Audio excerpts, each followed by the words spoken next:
Welcome to episode 95 of the Lowdown Radio Show presented by eBay Motors. I'm Neil Graham. This week's show is a little different. I'm going to have a look at the past month of stories on ADVrider.com. I'll read a few excerpts, and this is the fun part. Assemble some of the reader comments into what should be an entertaining mix. Now, back when I ran a print magazine, the Reader's Right section, as it was called, was among the most vibrant features in the magazine. And with luck, hopefully you'll find something amusing in what's to follow. And stick around at the end of the show where I'll manifest a product and say something about it. But first, this message from eBay. The worst part about loving cars might just be buying them in all the parts. From Toyotas to Aston Martins, eBay has thousands of cars and the largest online selection of vehicle parts and accessories. eBay, things people love. Here we go. Let's start with Harley-Davidson, one of our favorite topics. It's so much fun to write about Harley-Davidson. And let's start with incoming CEO Artie Starrs. Now, that's Starrs with two R's, is being praised for his listening skills, wrote Mike Botan. In stark contrast to outgoing CEO Jochen Zeitz, who, according to watchers, was unable to manipulate a telephone. But just who is 2R Starrs listening to? Well, according to Mike, it's the dealers. Imagine that, listening to the people who sell your products. The only people within your sphere who have regular contact with your customers. Mike also noted that prices for 2026 Harleys are, for the most part, the same or lower than in 2025. The Heritage Classic, said Mike, is $3,000 less than last year, which should really irk those who bought one last year. And then you weighed in the comments section. DBC 105 hoped that things for Harley would get better and wished for a Pan America 800, a middleweight, before noting that everyone he knows that bought a Pan America is satisfied. Some, he said, even sold their GSs. However, Mr. 105, well, he hasn't ridden a Pan America, nor does he own a GS. Reader Claude Larocque weighed in next and asked what happened to the Bronx. Well, it's where it's always been, across the East River from Queens. There was a casual consensus among respondents that although they were intrigued by the Pan America, they were wary of the Harley-Davidson dealer experience. Twisting one up said Harley dealers either understand how to sell the Pan Am or they see it as a problem and refuse to put effort into it. Dealers that are doing well with the bike, he said, understand that the client is different than the usual client for a Harley. He also noted that the culture of Harley is a turnoff for prospective Pan Am purchasers. Does sound familiar? Anyone? Buell? Moving on. Jay in Milpitas. Well, that's near San Jose, I think. He took us on a trip to yesteryear. Accessories, he wrote. In the 1950s and 60s, there was the FL and the FLH, the H being for high compression. Granted, you could order a transmission with 3 forward speeds and reverse for sidecar use. But the FL came as a basic functional bike, he said. However, there was the catalog, about the thickness of a Los Angeles phone book and with more visual appeal than a Sears robot catalog. Let this sink in. A phone book, a Sears catalog. Jay continues, you could get serious parts down to gym cracks. We've got to bring that word back. Jay wraps it up by claiming that the Ultimate Accessory Group was the King of the Highway set, also known as the Alleluia package, which included enough lights fore and aft to make the Delco Remy generator work a sweat. Well, if Jay's lovely letter wandered a bit, John Smith's comments identify him as a no BS straight shooter. And please note that when I raise my voice, it's not because I'm angry, but because John slips into all caps mode, which, as we know, is the texting equivalent to yelling. So over to John. Remember, I'm not angry. Here we go. Bear in mind, John says, that Starrs is a hard hat businessman who fully understands his job is to increase shareholder value now, period. Starrs doesn't even ride, he said. He's not focused on the long-term benefit that might maybe possibly come from selling a cheap bike that doesn't pad the bottom line. And then, parenthetically, increase shareholder value, close quotes, which might bring in some new customers and add to the base after Starrs is long gone. Not his job, exclamation mark. Harley-Davidson is now run by a businessman, John says, not an enthusiast. Boo. But also not an AMF bean counter. Yay. Starrs has a history of increasing shareholder value, so he may very well save Harley-Davidson. Yay. Exclamation mark. Another Mike Botan piece references the return of Norton. Mike writes, After several failed attempts, it appears Norton Motorcycles has returned to the motorcycling world for real. The latest iteration of the storied brand is now being backed by the Indian mobility manufacturer TVS. What else do they say here? With backing exceeding $268 million US, Norton has re-engineered its motorcycle portfolio and is coming back to the US. Part of that backing included the opening of a new manufacturing facility in England, which will serve as Norton's global hub for research, development, and design, and they can produce approximately 8,000 bikes a year. And although TVS owns the brand, Norton maintains independent design and brand control in the UK, so they claim. 2 iterations of the 2 models they have will land on US shores this year, the Manx and the Atlas. Norton's stated goal is not rapid expansion, which I think is a given, but, quote, the disciplined growth with consistent quality, reliability, serviceability, and compliance.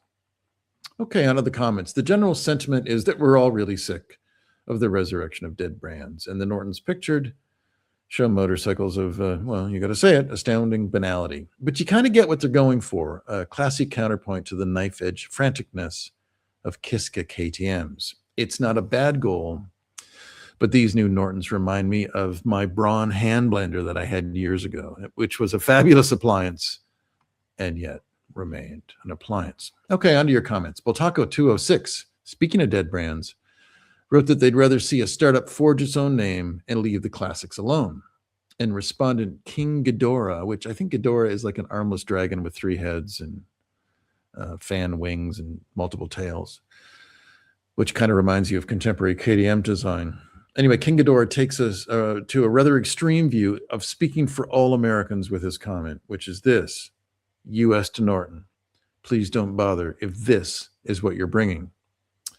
Speaking of appliances, Appliance 57 writes, I have no problem with modern design, but a motorcycle is not a toaster oven. Well observed. Jay Cohen, on the other hand, has a problem with modern design. All new bikes look the same, he writes, whether it's an ADV bike, motocrosser, sport, touring, trials. Who picks on trials bikes? And then he adds, etc., to cover anything he may have overlooked. No, Jay, I think you got it covered. But the best comment comes from Erdman, who kicked back, lit a fatty, and said simply, why? Let's go for a ride. Maria Schumacher wrote about traveling to Mexico. I'm delighted to report, she said, that I found at least as many people saying what a wonderfully fun and free country Mexico is to visit, as I've received warnings not to go there. Now, safety remains a hot topic, and what risks we take is a very personal choice. For my partner, Aiden, and I, those odds were good enough, and we had no qualms exploring the country on our way south to Argentina.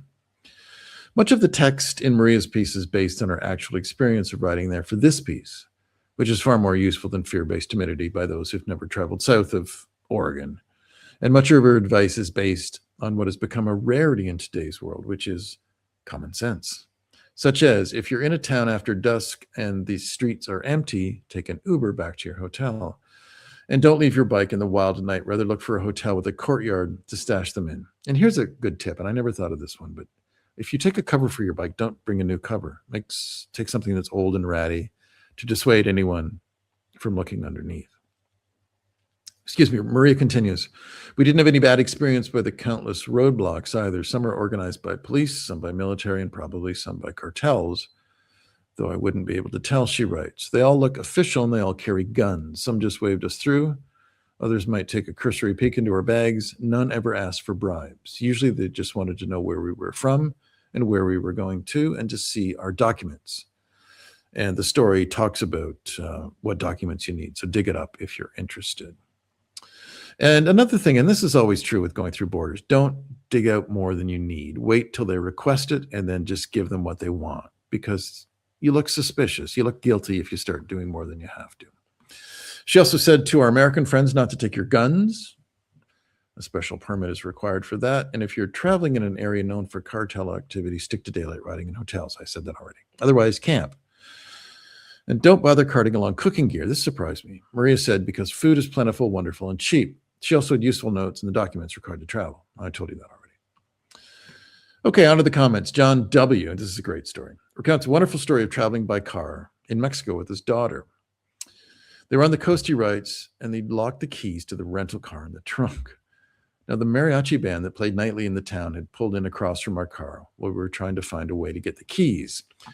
Well, the band sprang into action, as mariachi bands are known to do, and helped us get into the car.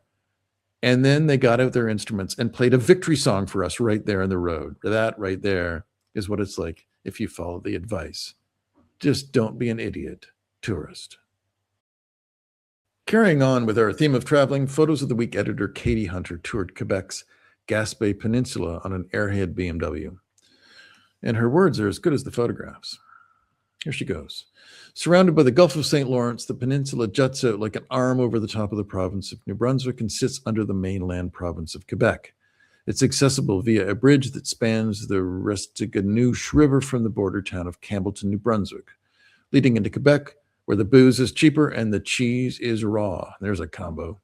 You want to brush up on your French to express yourself because although New Brunswick is bilingual, Quebec is French, especially out there. You can get by without it, but knowing a few words will save you some grief in remote places when you need emergency oil or face questions about your bike.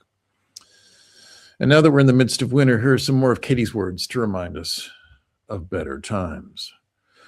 Mornings in the campgrounds here are quiet, rehearsed choreography, centered around a quick breakfast, hot coffee, and early departures, since most people who camp are eager to take to the trails.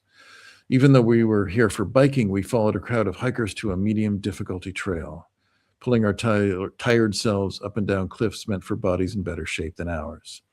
Divided into 5 regions, the Gaspé features ecosystems both rugged and tame, and is mostly accessible by bike.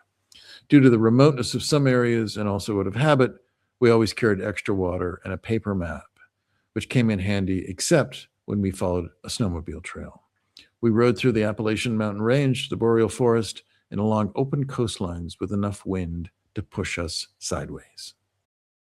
The cars you'll find on eBay are just different. They come with a story that you can't wait to share. Maybe it's the car's history or the story of how you found it. Like this 1973 Dodge Charger on eBay that had been tucked away in an Arizona barn for over 40 years, only 55,000 miles, and somehow in great running order. It even has a rare sunroof. Suddenly, a car that was hidden for decades is uncovered on eBay and ready to be delivered straight to your driveway, thanks to eBay's Secure Purchase, the new seamless and secure way to buy your next car. In just a few clicks, the title and DMV paperwork is all handled for you. There are thousands of cars like this on eBay, from rare finds like the Pontiac Grand Prix SJ to unique builds to your next daily driver, and now a seamless way to buy them. eBay, things people love. In the Lowdown podcast number 92 from earlier this month, we tripped over a touchy issue. Do you know where your parts come from? One posed recently in a most unusual public confession by Nikola Malatek. He's the guy that runs Piran Moto, a manufacturer of high-end ADV parts. Tired of having his parts copied by another manufacturer, even to the degree that they reused his catalog photos and descriptions, he didn't get mad, go online, and lose his mind. He did something really old-fashioned. Instead, he solicited the views of the public on what has become an issue of increasing concern. Where does the stuff we buy come from? Is it made in a manner that dovetails with my beliefs? Are employees paid living wages? And specific to the Piran Moto case, do we as purchasers have an obligation to honor intellectual property rights for those who've invested their time and money to make the bits we buy? The comments were nuanced and spot on the money. This is a difficult one for me, wrote Edwin P. On one hand, I want to support Western originality, but sometimes simple parts are so stupidly expensive that it's completely out of proportion to what the part is and the cost to build the thing. And then he gives an example. I wanted some wheel spacers with O-rings to keep the fine dust and salt spray out. Some Western companies thought €160 was a good price for a very simple thing like that. And then he references a Chinese firm he knows that makes great quality, and they offer them for €25, and that's on the expensive side for Chinese. I'm willing to spend a premium on local production, but not if it's outsourced to Asia anyways, and certainly if there's not a 500% premium. And then he says, sometimes expensive brands overdo it. They make bash plates, crash bars, or handguards so rugged they wouldn't look out of place in eastern Ukraine right now. However, that just ends up bending your frame and handlebars, cracking the engine, and all kinds of misery. In those cases, I prefer the cheaper options as a sacrificial part to replace more often.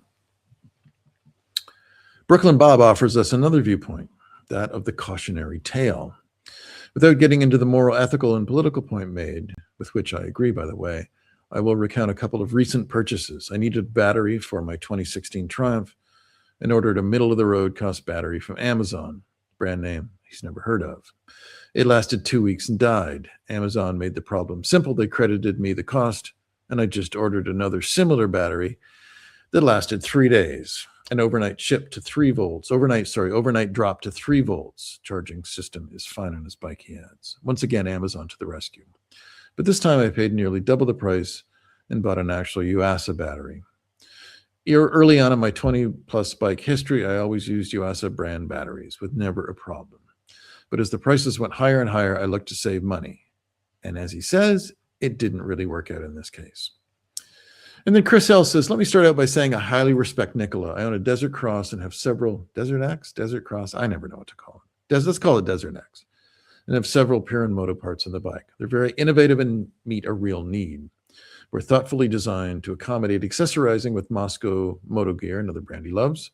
And Nikola clearly put a lot of time, effort, and thought into developing them, not to mention iterating improvements based on customer feedback. He's very accessible and a great person to do business with. I know we all think moto stuff costs too much. It's the number one gripe in the ADV community aside from how much stuff weighs. So true.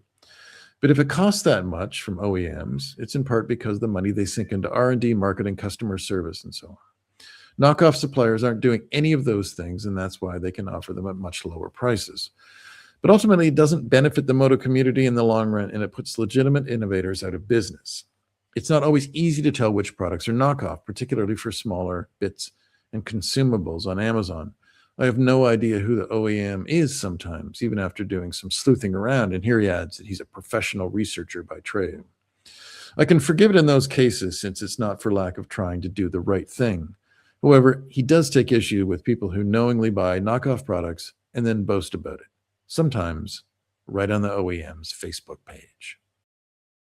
A few weeks back, Zach Kurlick, who runs the joint here, wrote a piece called Thinking Long Term, in which Zach, who admittedly has a little too much time in his hands now after his accident, Zach talks about which bikes are good for the long haul. I think the problem isn't going to be the supply of used bikes in general, he writes. I think the problem will be the supply of parts for a lot of used bikes. New parts for your older motorcycle will become too expensive for anyone but the most well-heeled restorers, or maybe they won't be available at all, or maybe they'll be delayed for months because a boat couldn't get through the Suez Canal due to conflict. I'd say we're several years away from parts pricing driving DIY owners out of the game, but wear parts like drive chains and tires are going to go up in price along with OEM spares. For most owners, that's going to be noticeable sooner rather than later. Hang on a second. Zach, you can write better than this. Maybe I copied it wrong. For most owners, that's going to be noticeable sooner than an OEM parts list hike. Okay, it was my fault. Sorry, Zach. For that reason, I think simpler and lower powered bikes with fewer parts to replace to start with and less wear and tear and consumables will indeed start gathering more interest in the years to come. For me, meaning Zach, I'm going to try to get my Suzuki DR650 back on the road this year, or maybe pick up a BMW S650 GS to run around Atlantic, Canada, instead of my Super Tenere. He's bailing in that already? Maybe I can get ahead of the game for once. Oh, my friend, you're ahead of the game. Well, as you can imagine, this lit the fire beneath the frugality brigade. Okay, here we go. Comments.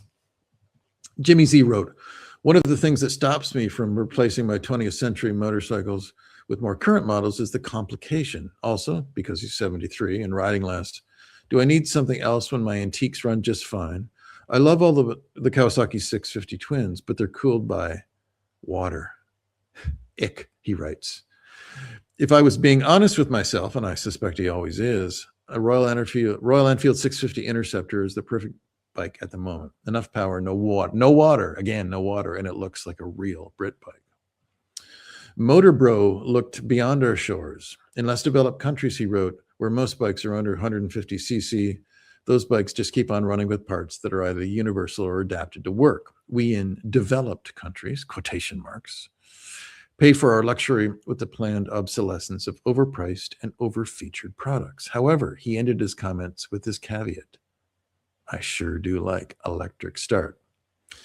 And the next time I fly overseas, I hope I don't end up next to Gerald Scott. This is our next commenter. At least it's not if he's in a foul mood. And again, I have to yell where the writer uses all caps. Okay. So I'm not mad.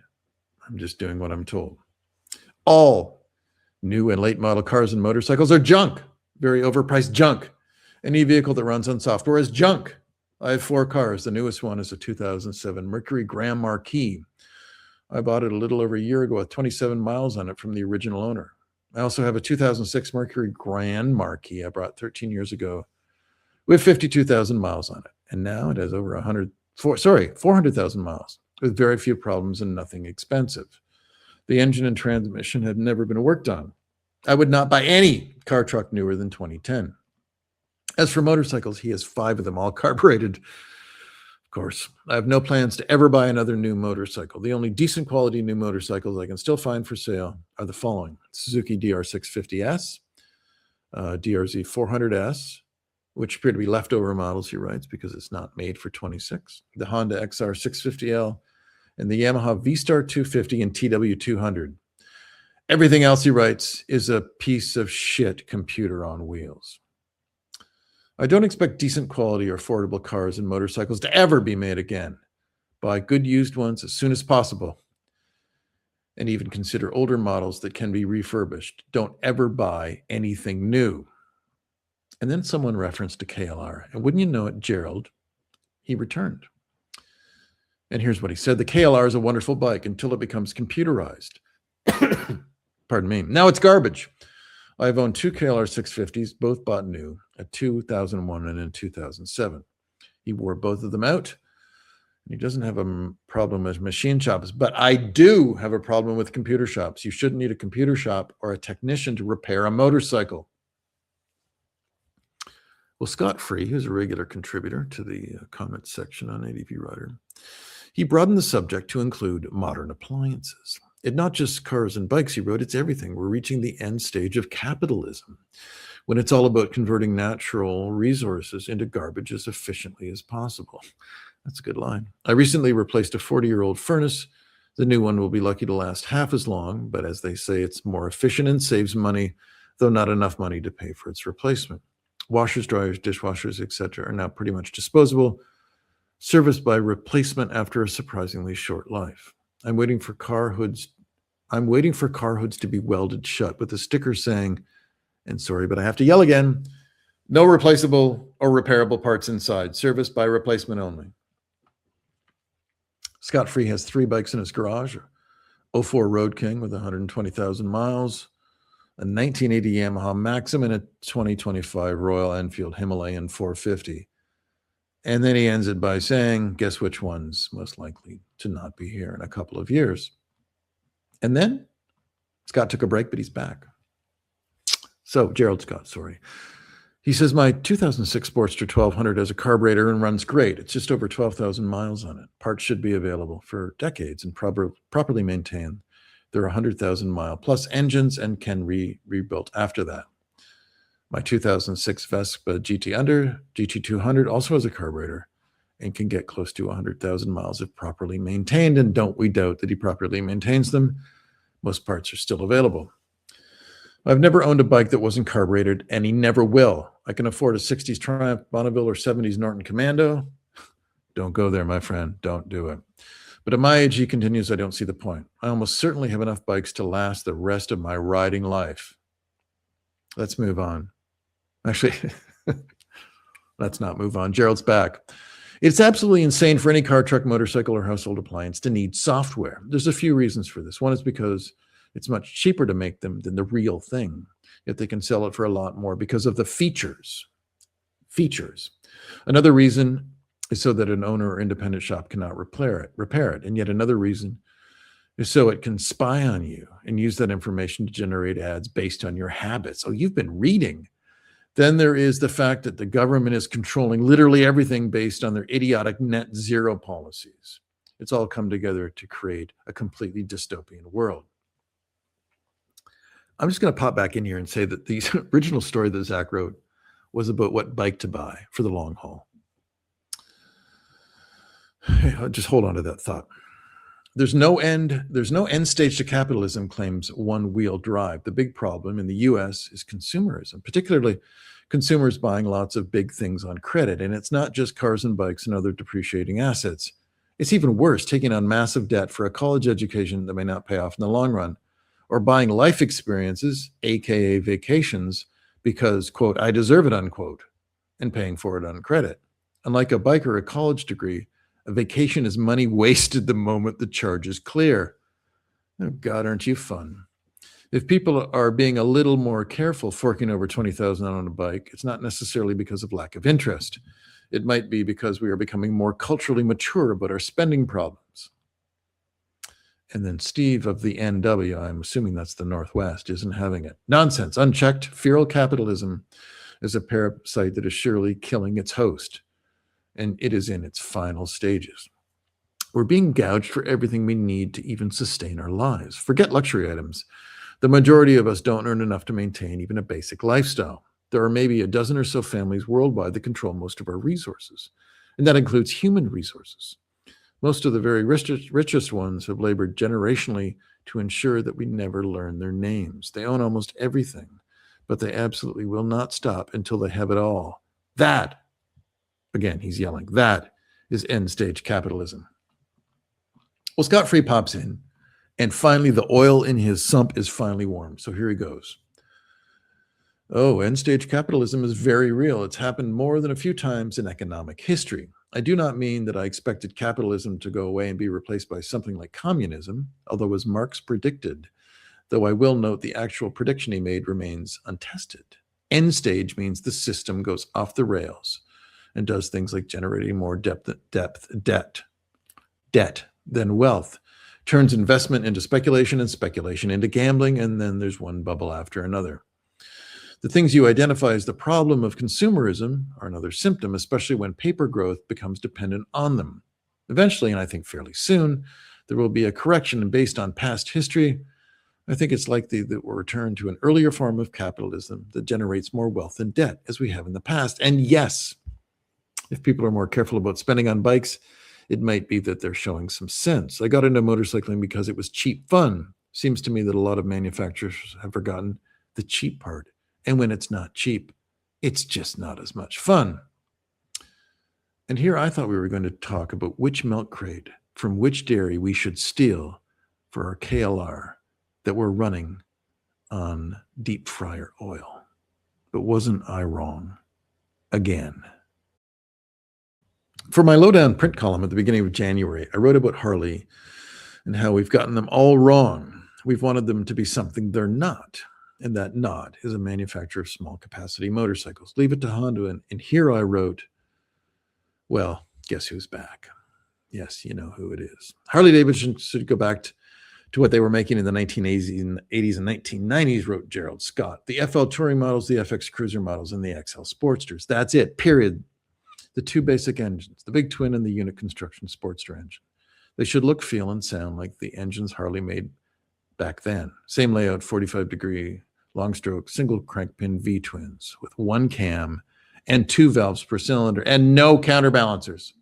And they should all be available with bright, shiny paint, unpainted aluminum. Oh, he's a designer now. And lots of chrome. These are all the basic characteristics that literally define what a Harley-Davidson is. Harley-Davidson should not be trying to compete with other motorcycle companies. They should be an alternative. They should build and sell Harleys. Many other companies have the ugly techno whiz-bang market covered. That is not what Harley buyers want. I own a 1989 FX RS lowrider and a 2002 Sportster. Harley no longer makes a single bike I would buy or even ride. My. I rode Japanese bikes for a long, long time because I couldn't afford a Harley. I was finally able to buy a couple of used ones. Unfortunately, Harley no longer makes Harleys. All they make are smooth, quiet, flat black computers on mostly flat black wheels. No thanks. And then Small Wheels chimes in with a truly bizarre sentiment. Harley's future should be this: scooters. If HD wants to slowly shrink by making giant motorcycles for fewer people, he says, it will happen. If they want to expand and thrive, they need to work with the entire motorcycle industry. and make motorcycles and scooters cool again. The USA is the only country where scooters aren't seen everywhere. Harley-Davidson really needs to make easy-to-ride, cute, and super reliable electric and gasoline-powered scooters. They can continue making a couple of giant motorcycles for those who want such things, and maybe a 500 between the size categories. The problem with making scooters, he says, is that they must come first before they're popular, which means losing money, something Harley-Davidson is exceptionally good at. The heavy marketing must be successful for the company to survive. Heavy advertising of fun, super economical, and attractive scooters would be needed. Almost none, he yells, of the recent generations have an interest in motorcycles of any kind. The percentage of young people interested in driving cars has dropped a lot too. Only the idea of fun, freedom, saving money, and getting a girlfriend will entice young men to get scooters. Haven't you read? Young men, they don't want girlfriends anymore.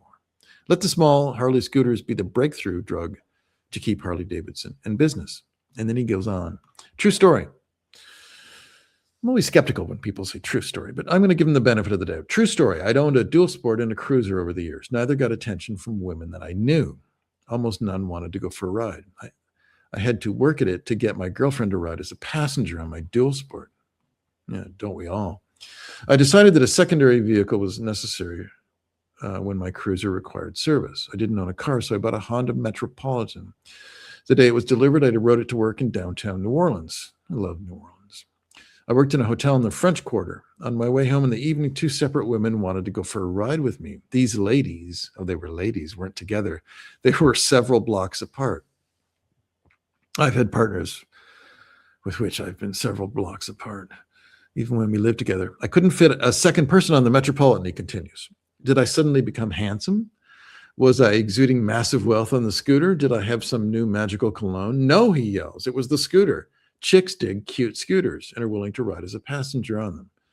So if the video gamers who never leave the house are to have a chance at attracting a woman, a cute scooter is at least one tool they can add to their arsenal.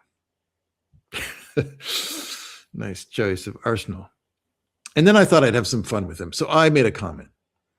And I said that a lineup of 2,000cc cruisers and 200cc scooters couldn't fail. And then he replied, and he was a little testy, I think.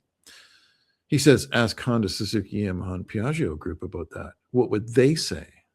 Well, Smart Wheels, I think they'd say there's more to it than that. But you know what?